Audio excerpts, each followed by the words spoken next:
Sir जो माझ्यावर गुन्हा दाखल करायचं सांगितलं। आता ॲक्च्युली एकाच आठवड्यात ह्या सगळ्या गोष्टी घडल्यानंतर माझ्या काही जवळच्या पत्रकार मित्रांना, काही राजकीय मित्रांना फार आनंद झाला, असुरी आनंद झाला असणार। काहींना वाटलं की आता हे खूप मोठा काही विषय आहे, परंतु 156(3) हे कलम असं असतं की ज्या कलमानुसार अनेक माजी मुख्यमंत्र्यांवर अनेक नेत्यांवर दाखल होतो, कारण त्याच्यामध्ये दुसरी बाजू ऐकल्या जात नसते। एखादी तक्रार पोलीस स्टेशनला दिल्यानंतर त्या तक्रारीच्या पोलिसांनी चौकशी केली, काही तथ्य आढळलं नाही, तर त्या पैसा अगेन्स्टमध्ये ते लोक कोर्टात जात असतात आणि एक तर्फी त्याच्यात बाजू ऐकल्या जात नाही। या प्रकरणामध्ये जर मी हायकोर्टामध्ये जर माझी बाजू मांडली असती तर कदाचित हायकोर्टात प्रकरण खारिज झालं असतं, कारण ऑलरेडी या सगळ्या गोष्टीची तपासणी पोलीस करेल अहवाल पोलिसांनी दिला की याच्यात संजय गायकवाडचा काही संबंध नाही। साधी गोष्ट आहे, संजय गायकवाडनी करोनाच्या काळामध्ये लाखो क्विंटल धान्य फुकट लोकांना वाटलं, त्याची किंमत किती कोटीमध्ये असेल। आपल्या पत्रकारांना देखील आम्ही मदत करताना किती मध्ये मदत केली याचा जर आकडा काढला तर त्या 20 लाखाच्या जमिनीपेक्षा तिप्पट येतो। मी शिवरायांचे पुतळे सगळ्यांच्या पुतळ्याला 1.25 कोटी रुपये माझे प्लॉट विकून टाकले, 1.25 कोटी रुपये तिकडे दिले। शिवजयंती 1.25 कोटी रुपयाची खर्चाने केली, मग 2-2 आणि 50-60 घरं 5-5 लाखाची मी कार्यकर्त्यांना बांधून दिले। ज्याला 4-5 कोटी रुपयाचं मी एवढं सगळं उघड्या मनानं जर दान करतो तर 20 लाखाच्या जमिनीची मला काय गरज आहे, काय गरज आहे? आमच्या 4 भावांकडे जवळपास आमच्या वडिलांची जी जमीन आहे तिचे 350 प्लॉट आहे, एका प्लॉटची किंमत कमीत कमी पाऊण कोटी आहे, एवढी आमच्याकडे आहे। 10-20 लाखाची जमीनची का आम्हाला ताबा करून काय करायचं आहे? पण विनाकारण समोरचे लोक ब्लॅकमेल करतात, त्यांचा ते चौबेबाईचा आणि त्यांचा वाद आहे, त्या चौबेबाईच्या ताब्यात ती जमीन आहे, आपला त्याच्याशी काही संबंध नाही। पण आमदाराला बोलत तर काहीतरी शाळा भरल किंवा याच्यापेक्षा दुसरा काही धंदा नाही, आणि मग या तिन्ही गोष्टीचा खुलासा करणं मला आवश्यक होतं, म्हणून आपल्या सर्वांना या ठिकाणी बोलवलं। त्यामध्ये आणखी अशी आहे की एक व्हिडिओ शिवजयंतीचा हा इलेक्ट्रॉनिक मीडियावर व्हायरल झाला आणि त्याच्यामध्ये एकाला मी मारहाण करतानाच तो व्हिडिओ आहे आणि मग त्याच्यावर सर्व कमेंट्स वगैरे सगळं चालू झालं। वस्तुस्थिती अशी आहे की गेल्या 4-5 जयंत्यामध्ये शिवजयंती, संभाजी महाराज जयंती, बाबासाहेब आंबेडकर जयंती, एक गांजा पिणारं शहरातमध्ये एक टोळकं असतं, गांजा बॉन्ड कॅप्टनचं कॅप्सूल ते घेतात आणि एकत्रित नशा करून मिरवणुकामध्ये बसून अनेकांना त्यांनी चाकू बसकले, अनेक महिलांना त्यांनी पाठवून चाकू मारले, अनेक मुलींना चाकू मारले। ह्या घटना पोलीसच्या रेकॉर्डला दप्तरामध्ये त्याची नोंद आहे। ज्या दिवशी शिवजयंती निघाली त्या दिवशी देखील आम्ही पोलिसांना सांगितलं की अशा अशा प्रकारचं टोळकं घुसणार आहे।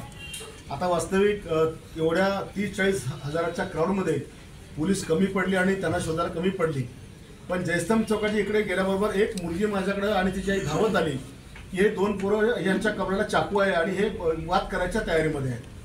मी धावत त्या ठिकाणी गेलो, माझा बॉडीगार्ड धावत गेला, तर माझ्या बॉडीगार्डने त्याला पकडायचा प्रयत्न केला, तर तुम्ही व्हिडिओ बघा, त्यांनी अक्षरशः बॉडीगार्डला खाली पाडलेला आहे, जो आमचा योगेश मुळे आहे त्याला खाली पाडलेला आहे, आणि ते दोघं पण शस्त्र घेऊन अटॅक करायच्या तयारीत असताना मी ती काडी हिसकली आणि त्याला चाप दिला। आता मिरवणूकमध्ये जेवढ्या काही महिला आल्या ह्या आम्ही शिवजयंती महोत्सव समितीने आवाहन केलं की कोणाच्या केसाला धक्का लागणार नाही, शिवरायांची जयंती आहे, शिवाजी महाराजांनी देखील महिलांच्या अब्रूवर हात घालण्याचे हातपाय छाटलेले हा इतिहास आपल्या समोर आहे।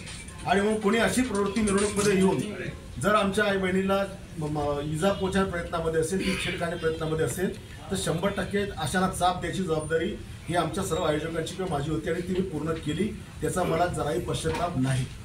आणि अशा प्रकारे माझा कार्यक्रम कोणताही असो, असे कोणी गैरप्रकारे घुसले तर मी पोलिसाची वाट पाहणारा माणूस नाही, कारण शेवटी अनेकांनी पत्रकार प्रश्न केले की हे काम पोलिसांचं आहे, पोलिसांचं काम असतं तर शहरात गांजा कशाला असता, बॉन्ड कशाला असता, हे लोक घुसले कशाला असते, शहरातल्या गाड्या चोरी कशाला गेल्या असत्या, पोलीस यंत्रणा जर एवढी सक्षम असती तर हे गुन्हेगार घुसलेच नसते। आणि अशा वेळेला एक मुलगी मला येऊन सांगते की असं असं होतंय, आणि काही पत्रकार मला सांगतात की आपण पोलिसांना बोलत, पोलिसांना येऊस्तोवर का त्याला सगळं कार्यक्रम करून द्यायचा होता?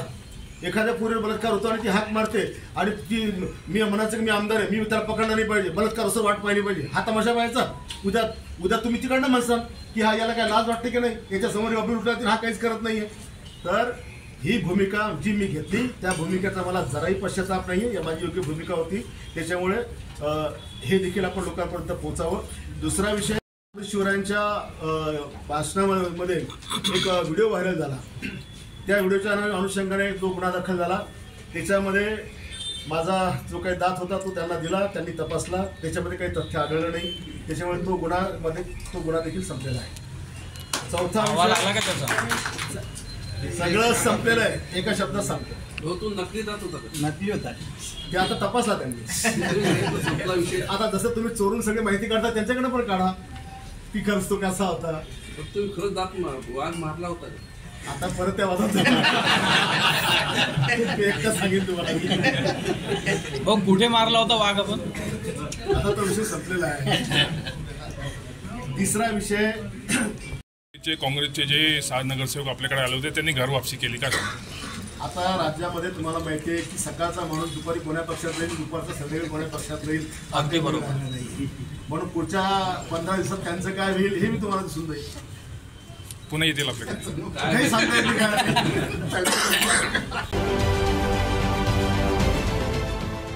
देश विदेशातील प्रत्येक घडामोडींचे लाईव्ह अपडेट मिळवण्यासाठी आता साम टीव्हीच्या सर्व सोशल मीडिया प्लॅटफॉर्मला लाईक, फॉलो आणि सबस्क्राईब करा.